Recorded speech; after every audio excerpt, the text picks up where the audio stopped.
Good afternoon, Citadel. I know that everyone is anxious to get home, but I ask that you bear with me a little while longer and you'll understand why. Thank you for your patience in advance. About 5 years ago, Bishop Jackson and myself were discussing someone from the North Carolina Transportation Department in Raleigh who had been awarded the North Carolina Order of the Longleaf Pine. I questioned exactly what it was and what it meant because they were making such a big deal about it. Bishop Jackson told me to go see if I could find out a little more about it. That's exactly what I did and was encouraged that my bishop met almost every qualification outlined except that you have to have served North Carolina for 30 years. It had only been 25 years for Bishop Jackson. This year, however, after Bishop Jackson requested that Citadel of Faith not celebrate his 30-year anniversary with a banquet of any sort, it wore on my heart and spirit that we had to be obedient to his request, yet I felt strongly that something big still needed to be done in honor of his 30 years of unselfish service to God and his people. One day it was brought to my remembrance that 5 years ago I had made the commitment that I was going to pursue the North Carolina Order of the Longleaf Pine for Bishop Jackson. After researching the qualifications again, I found that the Order of the Longleaf Pine was one of North Carolina's highest civilian honors. Since its inception, more than 15,000 men, women, and businesses have received the award. Among the honors and awards the governor of North Carolina can bestow, none is more valued than the Order of the Longleaf Pine. Since its creation in 1963, it has been presented to honor persons who have a proven record of service to the state of North Carolina. It is awarded to persons for exemplary service to the state of North Carolina and their communities that is above and beyond the call of duty and which has made a significant impact and strengthened North Carolina. The Order of the Longleaf Pine is presented to individuals who have a proven record of extraordinary service to the state, contributions to their communities, extra effort in their careers, and many years of service to their organizations are some of the guidelines by which recipients are selected for this award.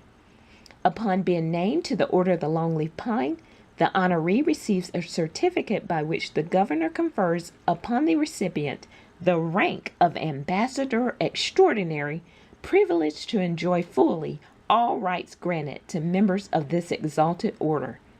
This award is granted to citizens who stand out in their communities and have devoted their lives to serving others.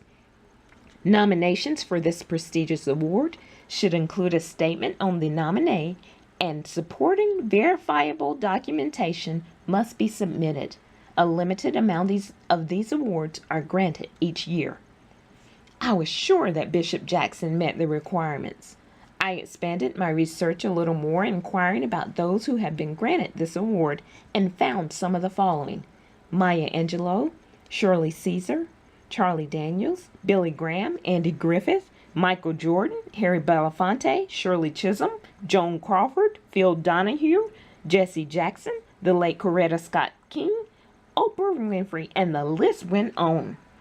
I admit I became a little intimidated and unsure, yet I had made a promise 5 years ago, and I had to remain true to my word and true to my bishop.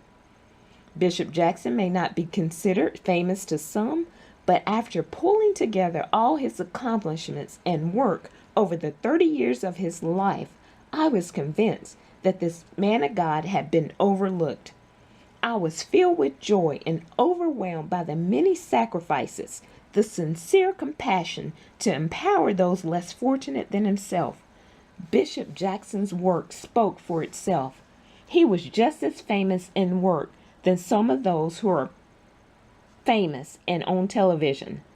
It took me over a week to organize and structure the nomination and acquire all the newspaper articles and awards Bishop Jackson has received. It was a difficult task trying to figure out what to include and what I thought the governor of North Carolina would view as major accomplishments, despite the fact that he was Republican and that Bishop Jackson was a major civil rights activist, participating in marches, walks, and events that were even against him.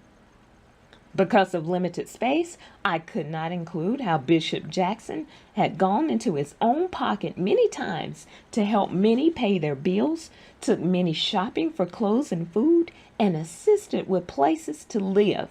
But obviously, what was submitted in my nomination was adequate enough.